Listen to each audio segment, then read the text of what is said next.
जय हिंद बच्चों, कैसे हैं आप सब।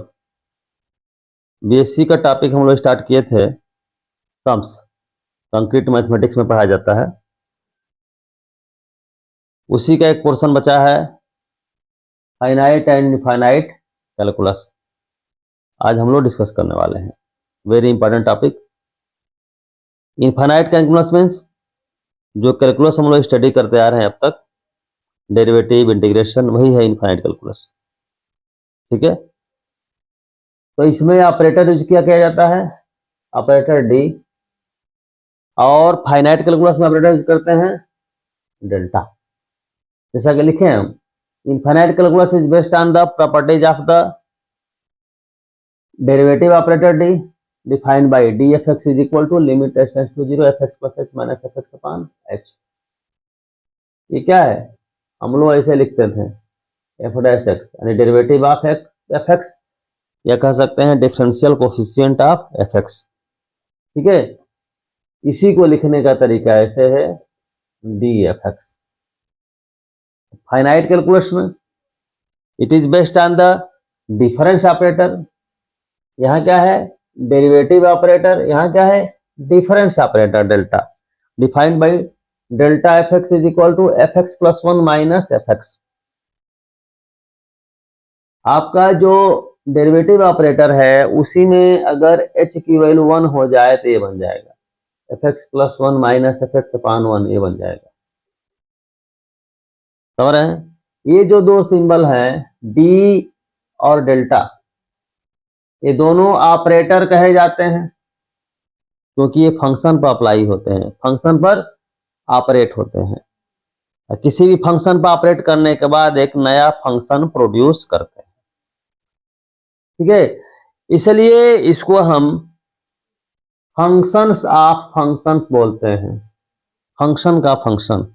जैसे हम ऐसे लिखें sine of e to the power x y is equal to, तो y फंक्शन है किसका, साइन का, साइन फंक्शन हो गया किसका, e पावर x का, e पावर x किसका फंक्शन हो गया, x का, फंक्शन ऑफ द फंक्शन। ठीक है, ये चीज है। अब यहां जैसे मान लीजिए कहते हैं साइन, साइन को हमने ऑपरेट किया e पावर x पर, एक नया फंक्शन मिल गया।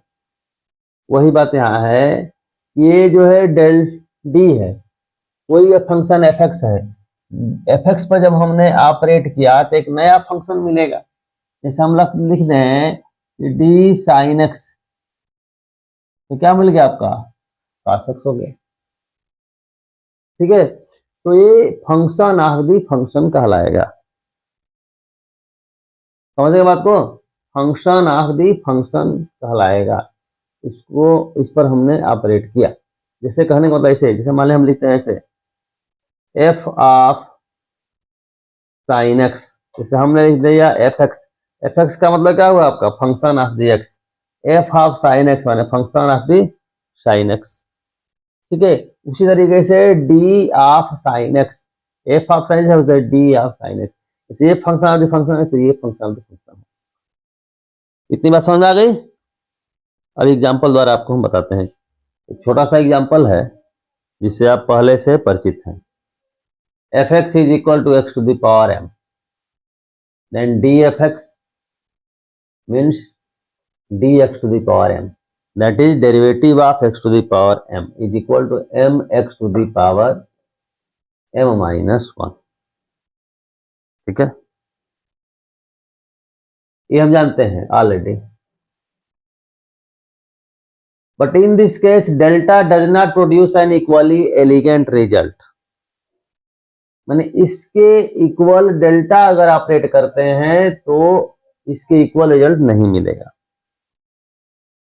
इसे हम एक्सप्लेन कर सकते हैं एग्जांपल के द्वारा। If we suppose f(x) is equal to x cube, then dfx is equal to dx cube is equal to 3x square, and delta fx is equal to fx plus 1 minus fx. This implies that delta x cube is equal to x plus one whole cube minus x cube plus 3x square plus 3x minus 3x plus 1 minus x cube cancel out 3x square plus 3x plus 1. Here we see that the differential operator, when operated on the function x cube, then we get the result 3x square. But when we operate the difference operator, then we get the result this much. This result is not equal to this much. यानी हम क्या देख रहे हैं कि किसी function पर differential operator apply करें और डिफरेंस ऑपरेटर अप्लाई करें तो रिजल्ट आपका सेम नहीं आता है। एक नए तरह का नोटेशन आप देखिए, आपको आगे पढ़ने को मिलेगा, इसका यूज भी बताते हैं।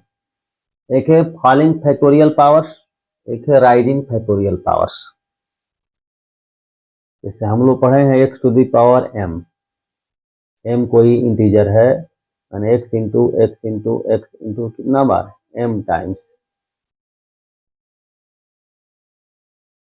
लेकिन x to the power m underline, यहाँ x to the power m overline, इसको अंडरलाइन बोलेंगे, इसको ओवरलाइन बोलेंगे। ऐसा अगर नोटेशन है, इसका मीनिंग आपका है, इसका मीनिंग तो है x इंटू एक्स, यहाँ इसका मीनिंग है x into x minus 1 into x minus 2 into x minus m plus 1। Actual में क्या है ये x माइनस m माइनस 1 है, ब्रैकेट ओपन करेंगे x माइनस m हो जाएगा।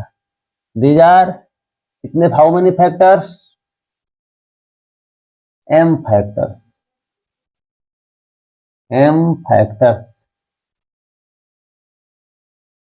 यहां भी क्या है m फैक्टर्स। सही बात को राइजिंग फैक्टोरियल में x plus 1 x plus m minus, ये भी क्या है m फैक्टर्स है। इसको राइजिंग बोल रहे हैं, इसको बोल रहे हैं फॉलिंग बोल रहे हैं।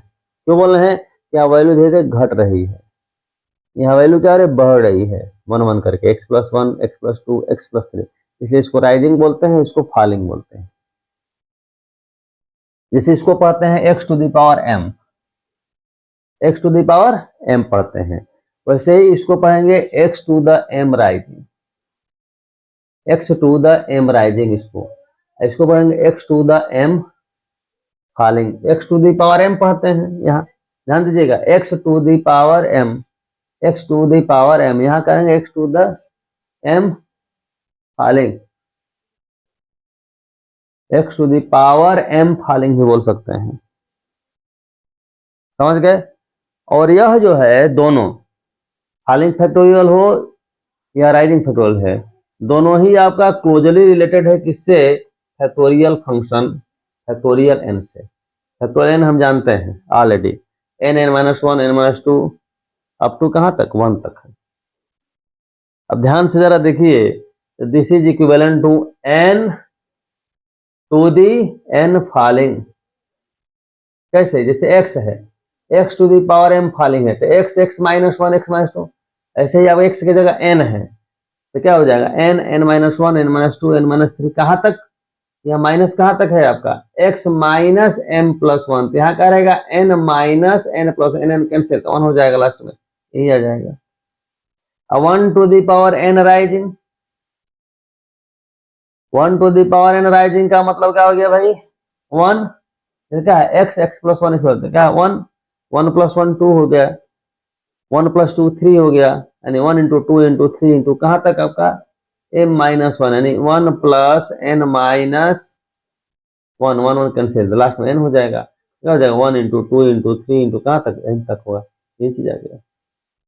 मतलब ये हुआ कि जो फैक्टोरियल n है, ठीक है, वह इक्वल टू क्या है n to the power n falling 1 to the power n rising. ठीक है, इसीलिए आपका जो है इसको नाम भी है फैक्टोरियल पावर, लेकिन फॉलिंग और राइजिंग, क्योंकि ये क्लोजली रिलेटेड है इससे। ठीक है, दूसरी बात, जैसे x टू द पावर 0, इसको हम क्या बोलते हैं 1, उसी तरह से x to the power 0 falling x to the power 0 rising, ये भी आपका 1 होगा। ठीक है, जैसे x to the power 0, x to the power 0 को हम कैसे डिफाइन करते हैं, ऐसे x to the power m upon x to the power m, cancel out हो गया, 1 हो गया। ठीक है, अब फार्मूला अप्लाई करते हैं तो x to the power m minus m, ऐसे x to the power 0 is equal to 1, ऐसे हम बताते हैं। लेकिन इसी को दूसरे तरीके से यहाँ आपके बीटेक लेवल में ऐसे बात करें, a product of no factors is conventionally taken to be 1। A product of no factor, ध्यान दीजिएगा, जैसे कहते हैं एक्स स्क्वायर का मतलब क्या हुआ, 2 फैक्टर हो गया, x into x, x to the power 2 falling तो मतलब क्या हुआ, x minus 1, 2 factor, x to the power 2 rising तो x प्लस 1, कितने फैक्टर, 2 फैक्टर। यहाँ पावर 2 है तो 2 फैक्टर हो गया, पावर अगर 1 है तो मतलब केवल x, यहाँ x to the power x rising मतलब x ही होगा, x to the power 1 x ही होगा, मतलब जो भी आपका 1 है तो 1 फैक्टर, 2 है तो 2 फैक्टर, अगर 0 है तो 0 फैक्टर माने कोई फैक्टर ही नहीं होगा। ये क्या कहेगा, प्रोडक्ट ऑफ नो फैक्टर्स, माने ऐसा प्रोडक्ट जिसमें एक भी फैक्टर नहीं है तो उसको कन्वेंशनली क्या सपोज कर लिया गया, 1। जैसे फॉर एग्जांपल एक और एग्जांपल आपकी, तो प्रोडक्ट की बात होगी, अब सम की बात, a sum of no terms is conventionally 0। जैसे हम कह रहे हैं कि x प्लस वाई, एक्स में 2 टर्म जोड़ा गया है, केवल x यानी एक टर्म है, एक भी टर्म नहीं है तो क्या है भाई, तो 0 है। सम ऑफ नो टर्म यानी 0 का मतलब 0 को डिफाइन कर सकते हैं, 0 मतलब क्या हुआ, सम ऑफ नो टर्म, 1 का मतलब क्या हुआ, प्रोडक्ट ऑफ नो फैक्टर्स। दोनों वर्डिंग याद रखिएगा, ठीक है।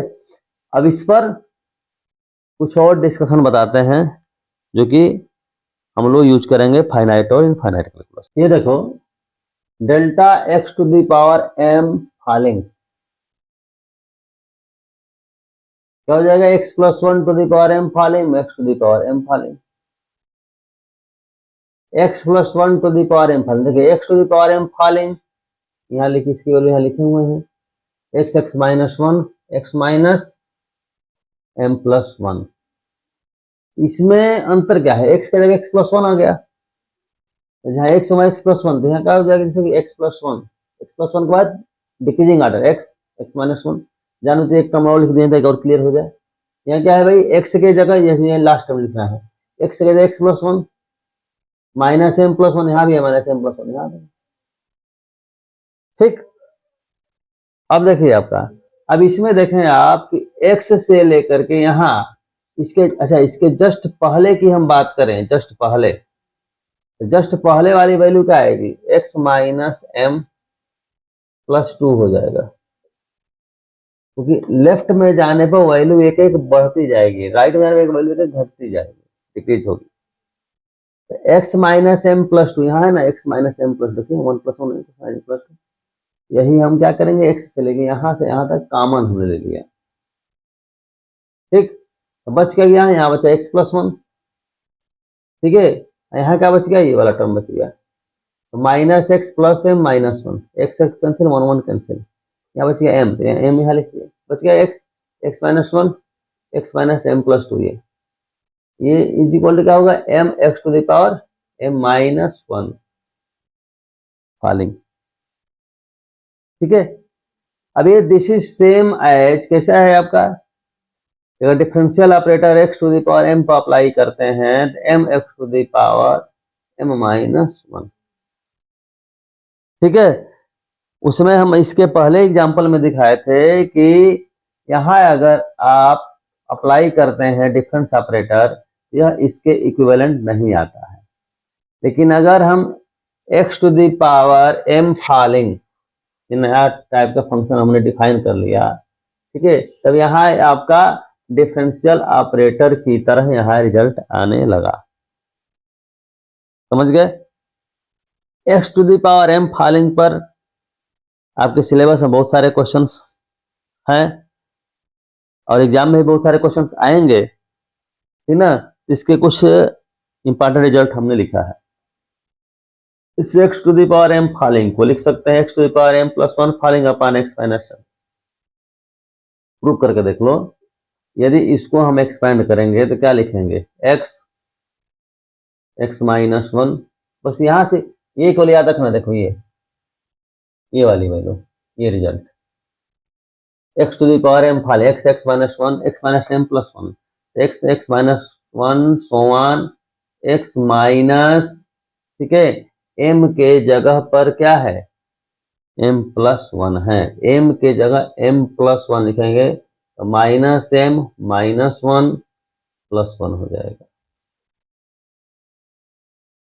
हो जाएगा, ठीक है। तो वन और वन क्या हो गया, कैंसिल हो गया, समझ गए, अपॉन एक्स माइनस एम।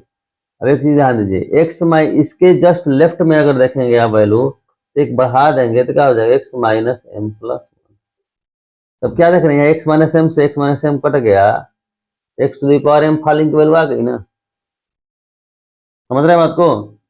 यानी कहने का मतलब हुआ है आपका x to the power m falling is equal x to the power m plus one falling upon x minus one, यहाँ से डिफाइन हो गया, ठीक है। क्योंकि इसके जस्ट आगे अगर टर्म लिखते तो क्या लिखते, ऐसे लिखते एक्स माइनस एम लिखते हैं, ये यह जो है तब आप लिख पाएंगे, ठीक है, जब क्या हो जाएगा x to the power m plus one falling की वैल्यू है यहाँ से लेकर यहाँ तक, वही आपके यहाँ से डिवाइड हो गया, क्लियर हो गया होगा। तो खुद से करके देख लीजिएगा, फार्मूला यही x to the power m falling का फार्मूला है, x to the power m falling is equal x to the power m plus one falling upon x minus m. This is very very important, ठीक है, इसी का use करके यहाँ दिखाया है। अगर एम की जगह टू रख दें तो एम प्लस वन यानी क्या हो जाएगा थ्री, एक्स माइनस टू। अगर वन रख देते हैं तो वन प्लस वन यानी टू, यहाँ आपका एक्स माइनस वन। अगर जीरो रख देते हैं तो जीरो प्लस वन यानी वन, ठीक है, अपॉन एक्स माइनस जीरो यानी एक्स हो गया। माइनस वन अगर रख देते हैं तो जीरो एक्स प्लस वन, यहाँ माइनस टू रख देते हैं minus one x plus to, ठीक है।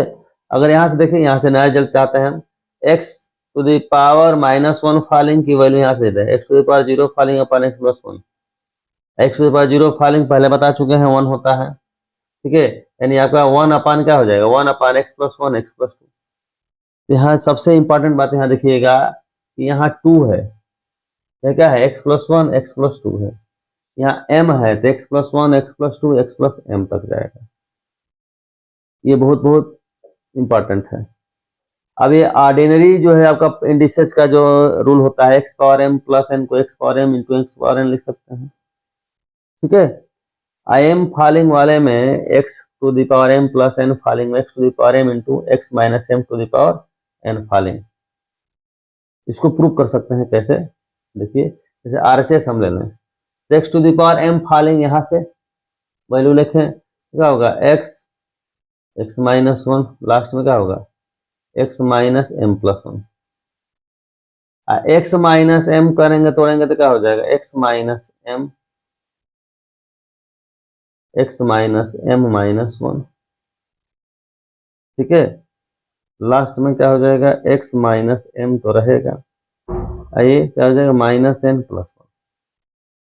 अब यहां से यहां तक x x minus one x minus m minus n plus one, इसको तोड़ेंगे तो ही ना होता x minus m minus n plus one, RHS proof हो गया। तो मतलब ये भी इंपॉर्टेंट है, याद रखिएगा x to the power m plus n falling जो x to the power m falling into x minus m to the power n falling. थोड़ा सा प्रैक्टिस करा देते हैं, जैसे मान लो x to the power two plus three falling है, इसके हिसाब से क्या लेंगे x to the power two falling, ये क्या लेंगे एक्स माइनस टू जो यहाँ है एम पहला वाला x minus m x minus two ये थ्री फॉलिंग, समझ रहे हैं बात को। एलएचएस में क्या हो जाएगा x to the power five falling, x to the five falling को अगर तोड़ोगे तो क्या होगा x x minus one x minus two x minus three x minus four होगा। इसको जरा तोड़िए, एक्स टू फॉलिंग को तोड़ोगे तो क्या होगा, इसको इसको एक्स एक्स माइनस वन होगा, इसको तोड़ोगे तो क्या होगा x minus two x minus three x minus four. भाई थ्री है तो थ्री फैक्टर होना चाहिए एक दो तीन, अब देखो ये इसके इक्वल हुआ। अब बात समझ में आ रही होगी, इतना तक क्लियर है। आगे देखते हैं। देखिए आपको समझने के लिए एक एग्जांपल हमने लिया है, delta x to the power minus m falling is equal x plus one to the power minus m falling minus x to the power minus m falling. X plus one to the power minus m falling है तो इसको कैसे लिख सकते हैं, 1 x plus two x plus three x plus one plus m. X to the power minus m है तो 1/x plus one x plus two x plus m. ठीक है, इसमें और इसमें अंतर क्या है, एक्स की जगह एक्स प्लस वन लिख दिए हैं भाई, इसका एक्सपेंशन नहीं हुआ पहले से, ऑलरेडी जानते हैं हम। एक्स प्लस वन लिखेंगे तो क्या हो जाएगा, यहाँ एक्स प्लस टू होगा या एक्स प्लस थ्री होगा, यहाँ लिखेंगे यहाँ x plus one plus m होगा। ठीक है, अब यहाँ हम देखें जैसे कि देखिए एक्स प्लस टू से स्टार्ट है, एक्स प्लस टू से यहाँ से देखिए। ठीक है, और यहाँ तक ये वैल्यू, क्योंकि इसके जस्ट पहले वाली वैल्यू क्या होगी, एक्स प्लस एम होगी, इसलिए हम यहाँ से यहाँ तक जो वैल्यू है इसको कॉमन ले लिए। यहाँ पर क्या बचा, ये बचा टर्म, तो 1/x plus one plus m minus 1/, ये बचा। इसको हमने सिंप्लीफाई किया क्रॉस मल्टीप्लिकेशन करके, एक्स एक वन कट गया, minus m upon this much, जिसको हम क्या लिख सकते हैं, minus m x to the power क्या minus m plus one. Bracket अगर ओपन कर दें ये क्या होगा, माइनस एम माइनस वन बार। बताना क्यों चाह रहे हैं, ये हमने पढ़ा था, delta x to the power m falling, m x to the power, यह जो है ठीक इसी तरीके से एम के जगह केवल क्या आ गया, सीधे सीधे माइनस एम आ गया। समझ गए। तो ये हमारे कहने का मतलब है कि x to the power m falling में formula same to same differential operator की तरह अप्लाई हो रहा है। क्लियर है। अब हम आपके साथ अब डिस्कस करेंगे इंटीग्रेशन के बारे में। यहां जरा समझिएगा, the operator D of infinite calculus has an inverse. Infinite calculus में ऑपरेटर डी को पढ़ रहे हैं और फाइनाइट कैलकुलस में ऑपरेटर डेल्टा को पढ़ रहे हैं। तो जो डी है इसका एक इनवर्स ऑपरेटर है, जिसको हम एंटी डेरिवेटिव या इंटीग्रेशन बोलते हैं। इस ऑपरेटर को कैसे रिप्रेजेंट करते हैं, इस सिंबल से, ऑलरेडी आप जानते हैं। जो फंडामेंटल थ्योरम ऑफ कैलकुलस है वह ये दोनों ही ऑपरेटर के बीच का रिलेशन बताता है। gx कोई ऐसा फंक्शन है जो gx is equal to d if f x, then if and only if, इसको क्या बोलते हैं, if and only if both imply integration of gx dx is equal to f x plus c. जैसा कि आप पहले से जानते हैं, ये इंटीग्रेशन क्या होता है, डिफरेंशिएशन का इनवर्स होता है, दोनों एक दूसरे के इनवर्स होते हैं। ठीक है ना, जिस फंक्शन को हमने डिफरेंशिएट किया उसका इंटीग्रेशन करेंगे तो वही फंक्शन आ जाएगा। यही बात यहाँ देखिए, हमने एफ एक्स को क्या किया, डिफरेंशिएट किया तो हमें जी एक्स मिला। तब अगर इसको इंटीग्रेट करेंगे, जी एक्स को हमने इंटीग्रेट करें तो क्या मिलेगा, एफ एक्स मिल जाएगा, एफ एक्स प्लस सी।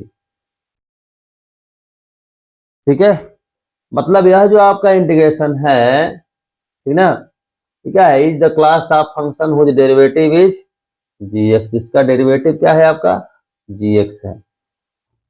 समझ रहे हैं, मतलब ये जो है इस इंटीग्रेशन को अगर डिफरेंशिएट करेंगे तो फिर जी एक्स आ जाएगा, ये चीज, ये कहने का मतलब है। सी क्या है, आर्बिट्रेरी कांस्टेंट है। एन लोगोसली ठीक इसी से मिलता जुलता, इसी की तरह, इसी के तर्ज पर ऐसे बोल सकते हैं। डेल्टा है यानी इनवर्स, जैसे कि डी का इनवर्स इंटीग्रेशन है वैसे डेल्टा का इनवर्स जो है समेशन है। जिस तरीके से आपका इसमें इन दोनों रिलेशन से इन दोनों में रिलेशन है।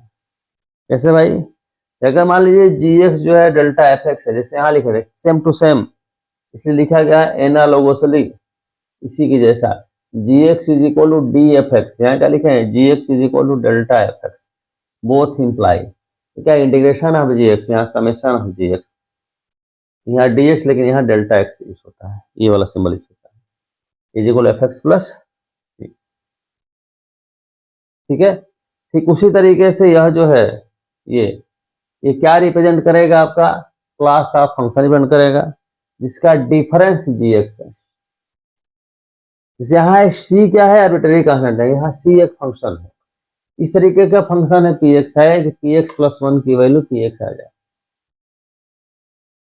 समझ रहे हैं? इसलिए जानबूझ के हम पहले से लिख देते हैं ताकि हम कंपेयर कर सकें, कंपेयर करेंगे तभी आपको बातें समझ में आएंगी, ठीक ना। हम लोग कैलकुलस में पढ़े हैं इनडिफिनिट इंटीग्रेशन और डिफिनिट इंटीग्रेशन, ठीक है। यही बात यहाँ बोला गया है कि infinite calculus has definite integral, infinite calculus में डिफिनिट इंटीग्रल यूज होता है। इस तरीके से ऐसे if g x is equal to d f x then definite integration of g x from a to b, a और बी लोअर और upper limit है, is equal to g x को जब हम इंटीग्रेट करेंगे तो क्या आएगा, एफ एक्स आएगा, क्योंकि आपका एफ एक्स का डेरिवेटिव जी एक्स है। ठीक है, यहाँ हमने लिमिट ले लिया, लिमिट लिखने के ऐसे एक लाइन ड्रा करके वर्टिकल लाइन ड्रा कर लिखते हैं या ऐसे लिखते हैं, ऐसे जनरली आप लोग ज्यादातर लिखते होंगे, ऐसे करके लिमिट लेते होंगे, f b minus f a, ऐसे भी लिखा जाता है, ऐसे भी लिखा जाता है। ठीक है, हर तरह के सिंबल की जानकारी चाहिए आपको। सिमिलरली फाइनाइट कैलकुलस है डिफिनिट सम, यहाँ डिफिनिट इंटीग्रल, यहाँ डिफिनिट सम, क्योंकि इंटीग्रल भी क्या है, टाइप ऑफ सम है, क्योंकि जब इंटीग्रेशन आपको पढ़ाया गया होगा डिफरेंट इंटीग्रेशन वगैरह, तो उसमें बताया एरिया अंडर द कर्व, उसमें समेशन के फॉर्म में दिखाया गया होगा। ठीक है, तो जी एक्स अगर डेल्टा एफ एक्स है, इसका इनवर्स जब करते हैं मतलब डिफरेंट इंटीग्रेशन में लेके जाकर करेंगे तो क्या हो जाएगा, ये summation over x is equal a to b अब g x delta x.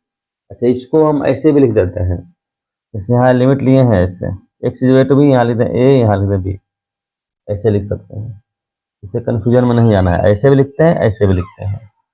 F x की लिमिट ले लिया तो f b minus f a. अब यहां देखेंगे कि यह जो है सेम टू सेम यही आ गया, लेकिन इसमें अंतर है, ये एक्चुअल में क्या इसका मीनिंग है अभी हम लोग डिस्कस करेंगे। ये देखो बेटा, जी एक्स डेल्टा एफ एक्स को माना गया है, delta f x means F x plus one minus f x, पहले भी सपोज किए थे हम, उसी को लेके आगे प्रोड्यूस कर रहे हैं।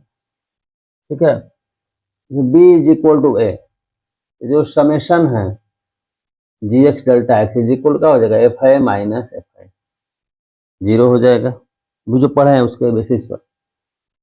यहाँ अगर a to a plus one अगर कर दें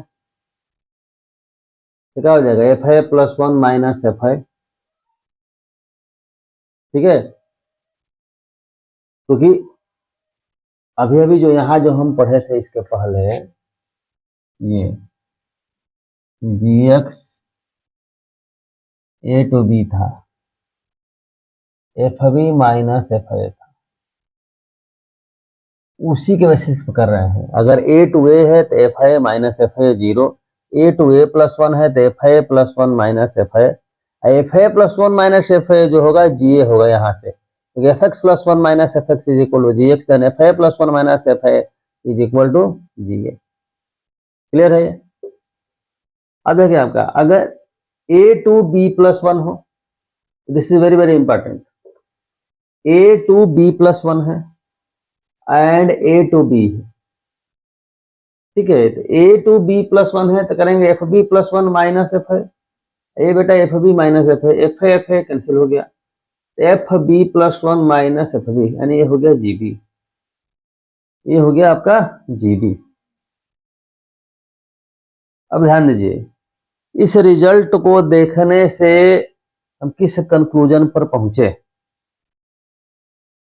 ठीक है, ये देखिए, यानी a to b g x delta x को हम ये लिख सकते हैं आपका summation over k from a to b minus one g k, जहां ए और बी क्या है, इंटीजर है, और ए इज लेस देन आपका less than equal to b है, ऐसा है। तो ये जो आपका समेशन है a to b g x जो है a to b minus a g के जैसा होगा। अब क्यों होगा, इसी बात को समझना है, इसी बात को समझना है, ध्यान दीजिए। देखें कैसे, क्योंकि यह जो आपका रिजल्ट हमने लिखा है यहां पर, ये result this is equal to हमने क्या लिखा है, जीबी। ठीक, अब यहां ध्यान दीजिएगा, हम ये बोल रहे हैं इस रिजल्ट को देखने के बाद, ये सब तीनों को मिला करके हम देख रहे हैं कि a to b g x delta x को हम ऐसा लिख सकते हैं। ए टू बी है तो ए के is equal to a to b minus one. कैसे लिख रहे हैं जरा ध्यान दीजिएगा, यहां से देखिए, जैसे ए टू बी प्लस वन है, a to b plus one को इसके हिसाब से अगर लिखें तो क्या लिखेंगे, जी के ए टू बी, इसको हम बोल रहे हैं जी के ए टू बी माइनस वन। गौर करना बेटा, इसको हम अगर ओपन करें, समेशन जैसे ओपन करते हैं तो के वैरी करेगा ए से बी तक, यानी से होगा आपका जी ए प्लस वन कहां तक, जी बी तक। इसके जस्ट पहले का टर्म क्या होगा, जी बी माइनस वन होगा। तो आगे बढ़े में वन वन ऐड होता जाएगा, पीछे वन सब्ट्रैक्ट होगा, माइनस। अब इसका देखिए जरा, इसको अगर करेंगे तो क्या करेंगे, जी ए प्लस वन कहां तक, जी बी माइनस वन तक होगा। तो यही आपका ये बी माइनस वन तक कैंसिल आउट हो गया, तो क्या बचा, जी बी बचा। तो इस रिजल्ट को जब देखा गया कि यह जो है इट इज इक्वल टू आपका जीबी है, इससे मतलब ये निष्कर्ष निकला कि समेशन जो है a to b g x delta x को लिख सकते हैं k is equal to a to b minus one g k, जिसको ऐसे लिख सकते हैं जनरलाइज फॉर्म। समझ रहे हैं आपको, ठीक है, सिंपली हम ऐड कर सकते हैं। और जी के इज इक्वल टू लिखना चाहे तो एफ के प्लस वन माइनस एफ के, ठीक है। और इसको अगर समेशन के आधार पर अगर इसको तोड़ें तो ए अगर रखेंगे तो फर्स्ट टर्म क्या होगा, एफ है प्लस वन माइनस एफ है। सेकंड टर्म की बात करेंगे तो के जगह ए प्लस वन, ए प्लस टू माइनस एफ है प्लस वन। अगर लास्ट की बात करेंगे, लास्ट में के की वैल्यू बी माइनस वन लेंगे तो बी माइनस वन लेंगे तो f b minus f b minus है। बाकी सारे टर्म कट जाएंगे, बचेंगे क्या, ये और ये बचेंगे, यानी क्या हुआ, बच गया आपका f b minus f a बचा। तो एक्चुअल में हम क्या देख रहे हैं कि f b minus f a जो है एक समेशन है। क्या है, समेशन है। यही बात हम लोग डिस्कस करना चाह रहे थे। जैसे इसके पहले हमने बोला था कि डिफिनिट इंटीग्रेशन जो करते हैं, ठीक उसी तरीके से आपका इसका भी हमने समेशन किया तो f b minus f i आ गया, बोला था डिफरेंस टाइप का आ गया। एक्चुअल में क्या है, f b minus f i वो एक समेशन है, हमने यहां से प्रूव किया। समझ गए। और इस तरीके का जो समेशन हम दिखाते हैं, ये जो दिखा रहे हैं, ठीक है, इसको बोलते हैं टेलीस्कोपिंग। बीच के टर्म जो है हम कट कर देते हैं, लास्ट में जो रिजल्ट बचता है उसको लिख लेते हैं। बाकी देख रहे हैं थ्री डॉट नोटेशन है, ठीक है। तो इससे हमने पैटर्न बना लिया कि बीच के सारे टर्म कट गए होंगे।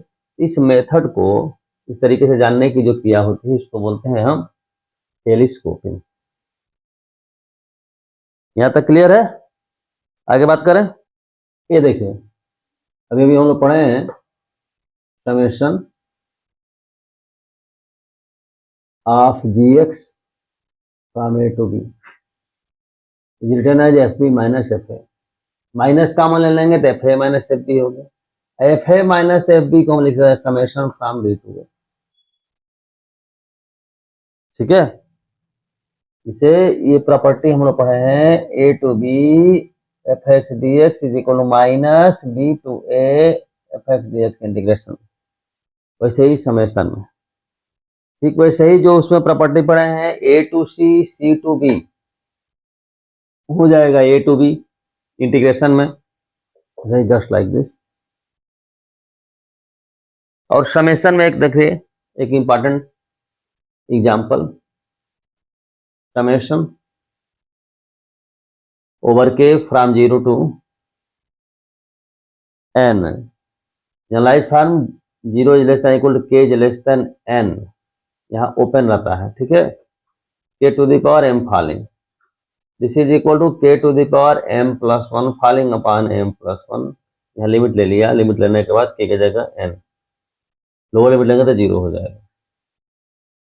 अब ये कैसे आया, तो ये देखिए ये हम जानते हैं delta k to the power m plus 1 falling, तो m plus 1 k to the power m falling, ये था ऐसे था delta x to the power m falling m into x to the power m minus 1 falling, ठीक है, इसी के base पर हमने यहाँ ऐसे लिखा, भाई m की जगह m प्लस 1 हो गया, समझ रहे हैं। इसका अगर डेरिवेटिव हम करेंगे तो क्या आएगा, m plus 1 k to the power m plus 1 cut जाएगा, डेरिवेटिव आपका ही आया, डेरिवेटिव का ही समेशन करने पे आ जाता है। अब यहाँ देखिए, अब इसका यूज जरा देखिए, यहाँ आपको मजा आएगा, जैसे इंटीग्रेशन है k, इसका मतलब पहले इसको जनरल तरीके से बता जो हम जानते हैं, फर्स्ट टर्म क्या है k इक्वल 0, यानी 0 plus k equal 1 plus 2 plus कहाँ तक जाएगा n माइनस 1 तक जाएगा। हम जानते हैं कि 1 टू n तक का जो सम होता है n प्लस 1 बाई 2 होता है, n माइनस 1 तक का सम होगा तो क्या n माइनस 1, n की जगह n माइनस 1 यानी n अपॉन 2, ये होगा, सही है, ये हम जानते हैं। हमने दूसरे फॉर्म में किया कि k को लिख सकते हैं k to the power 1 falling, k to the power 1 falling करेंगे तो k ही होगा, तो k to the power 2 falling, ध्यान दीजिएगा, तो क्या होगा k माइनस 1 2 फैक्टर, 1 है तो एक ही फैक्टर k होगा, तो k टू द पावर 1 हो चाहे k to the power falling same हुआ। और यहाँ इसको हमने इस फार्मूले का यूज किया, हमने इस formula direct use n to the power m plus 1 upon m plus 1, क्या m की वैल्यू बेटा कितनी है 1 है, तो क्या हो जाए n to the m plus 1 one n to the power 2 falling upon 2, n to the power 2 falling करेंगे तो n माइनस 1, ठीक है। यही देखिए ये जो फार्मूला पहले जानते थे वो फार्मूला यहाँ आ गया, तब यूज धीरे धीरे आप लोगों को समझ में आ रहा होगा, समझ रहे बात को। आगे देखिए, देखो बेटा in infinite calculus we know that, ये हम जानते हैं d u b is equal to e into d v plus v into d, क्या है derivative of the product of two functions, first function into derivative of second function plus second function into derivative of first function. इसको अगर integrate कर दिए, integrate कर देंगे तो यहाँ क्या है डेरिवेटिव हट जाएगा, यू भी हो गया, integration of this integration of this, इसको इधर ट्रांसफर कर दिए तब ये हो गया। अब यहाँ से आपका इंटीग्रेशन बाई पार्ट निकलता है, integration by part, integration of the product of two function is equal to क्या होता है first function into integration of second minus integration of derivative of first into integration of second, वही चीज यहाँ से निकला। जैसे u आपका हो गया मान ले फर्स्ट फंक्शन, इसको मान लेते हैं आपका ये सेकंड फंक्शन, तो it is equal first function, यहाँ v मतलब क्या हो गया आपका, इसको इंटीग्रेट करेंगे तब मतलब first function into integration of second minus integration, ये हो गया डेरिवेटिव ऑफ फर्स्ट इंटू ये हो गया इंटीग्रेशन ऑफ सेकंड, समझ गए होंगे, ठीक है। अब फाइनाइट कैलकुलस में चलते हैं हम,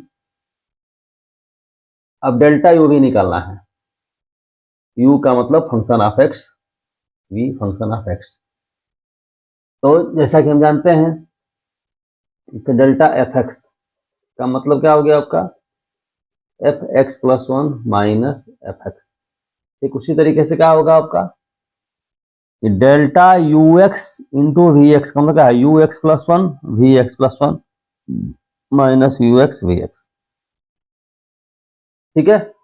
इसमें एक अपने से फैक्टर हमने लिया ux into v x plus one.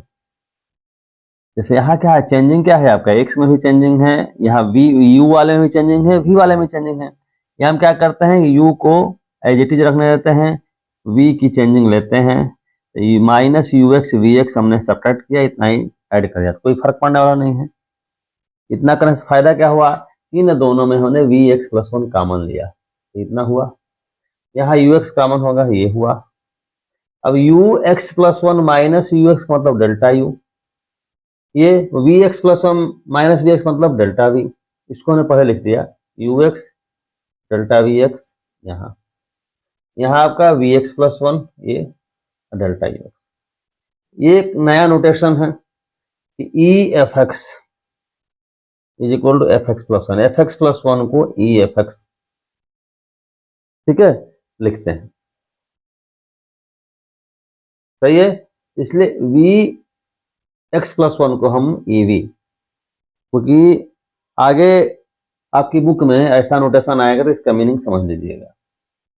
अब इस पर जैसे यहाँ इंटीग्रेशन लगाए थे, डी ऑपरेटर हट गया, यहाँ समेशन लगाएंगे, समेशन लगाएंगे तो डेल्टा खत्म हो जाएगा, u v is equal to summation, इसको इधर ट्रांसफर करिए तो आपका ऐसे बन गया। ठीक है, ठीक उसी तरीके से बना, बस अंतर यहाँ आया कि एक समेशन में ई वी आ गया। इस पर क्वेश्चन देखिए और ज्यादा क्लियर होगा। ये फार्मूला भी हम लोग किए हैं, हम एग्जाम्पल ले रहे हैं, u और v है, u is equal to x है और v is equal to 2 power x।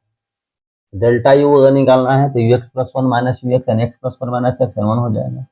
Delta v अगर निकालना है तो v x plus one minus v x 2 power x plus one minus 2 power x, 2 power x common ले लिए, 2 minus one 2 power x, कोई changing नहीं आई। ठीक है, अब हम ये चाहते हैं, मतलब ये हुआ यहाँ से, तो यहाँ से क्या देख रहे हैं आपका u डेल्टा v, u की वैल्यू आपका ये है आपका डेल्टा v की वैल्यू, ध्यान रहे यह u है और ये आपका डेल्टा v है। तो यहाँ का फार्मूला होगा u v, तो u की वैल्यू x और v की वैल्यू, देख रहे हैं कि v में कोई चेंज नहीं, v भी यही है, डेल्टा v भी यही है, x और 2। यहाँ ई v मतलब v x plus one, 2x plus one delta x। ठीक है, अब यहाँ थोड़ा सा समझ जाइए, ये हम जानते हैं summation g x delta x f x plus c, कब ऐसा होता है, जब g x is equal to क्या हुआ आपका डेल्टा एफ एक्स होता है। G x is equal to delta f x अगर है तो जी एक्स का समेशन करेंगे तो एफ एक्स आपका होगा। ठीक है, तो यहाँ हम देख रहे हैं, यहाँ 2x प्लस वन का हमें करना है, 2x प्लस वन से अगर हमें दिक्कत हो रही है तो क्या कर सकते हैं, 2x प्लस वन को लिख सकते हैं 2x इंटू 2 को बाहर ले लीजिए, 2 पावर x ही रहा, यही चीज आपका आ जाएगा। समझ रहे हैं, इसलिए आपका चूंकि देख रहे हैं दोनों सेम है ना, v भी वही है और डेल्टा v भी वही है, इसलिए 2 पावर x प्लस वन है, इसका समेशन के फॉर्म में आपका यही होगा, plus integration constant c। Summation में बताया था आपका कि c क्या होता है, c एक फंक्शन होता है px such that px plus one is equal to px, ये आपका होता है। ठीक है, तो यहाँ आपका एज ए कांस्टेंट है, तो समेशन में या इंटीग्रेशन में कांस्टेंट लेने की आवश्यकता नहीं है, ठीक ना। यहाँ तो आपका ले लिए, लेकिन अगर डिफरेंट करेंगे, यहाँ डिफरेंट जैसे कर रहे हैं तो आपका लेने की आवश्यकता नहीं है, ध्यान दीजिएगा। k is equal to 0 plus n k 2 power k, ये हो गया x 2 power x delta x। समझ में आ रही बात, ये कहाँ से, अभी जो फार्मूला हम किए थे ये किए थे, g x delta x is equal to g k, यहाँ आपका क्या है k इज इक्वल टू यहाँ a से आपका b है, ये क्या हो जाएगा, ये हो जाएगा आपका k is equal to a से b माइनस वन हो जाएगा। वही चीज हम किए हैं आपका, अगर मान लीजिए दिया हुआ है k इज इक्वल टू 0 से n है, ध्यान दीजिएगा, तो 0 से n प्लस वन हो जाएगा। समझ रहे हैं, इसको अभी अभी हम लोग सॉल्व किए हैं, ये वैल्यू यहाँ लिख देंगे, डिफरेंट लिखने की जरूरत नहीं है। लिमिट ले लेंगे, अपर लिमिट क्या हो जाएगा n प्लस वन, 2 का पावर n प्लस 1 माइनस 2 का पावर क्या हो जाएगा, n प्लस 2 हो जाएगा, माइनस लोअर लिमिट लेंगे तो ये तो 0, प्लस में 2 का पावर 1 एंड 2 हो जाएगा। समझ रहे हैं? यहाँ आपका 2 का पावर n प्लस 1 कॉमन ले लेंगे तो बचेगा क्या, n प्लस 1 माइनस 2, प्लस 2 रहेगा, फिर क्या बचेगा आपका n माइनस 1, 2 का पावर n प्लस 1 प्लस 2। ठीक है, इसको लिखेंगे तो क्या है, अरिथमेटिको ज्योमेट्रिक प्रोग्रेशन है। सामान्य तरीका से जो 12th में पढ़ते थे वैसे आप करेंगे तभी आपको यही आंसर आएगा। ठीक है, तो आज का टॉपिक कैसा लगा बताएंगे। और 2 टॉपिक आपका बचा हुआ है, एक इनफाइनाइट सम, एक आपका जनरल मेथड। तो नेक्स्ट लेक्चर में आपके साथ डिस्कस करने वाले हैं। तब तक के लिए धन्यवाद।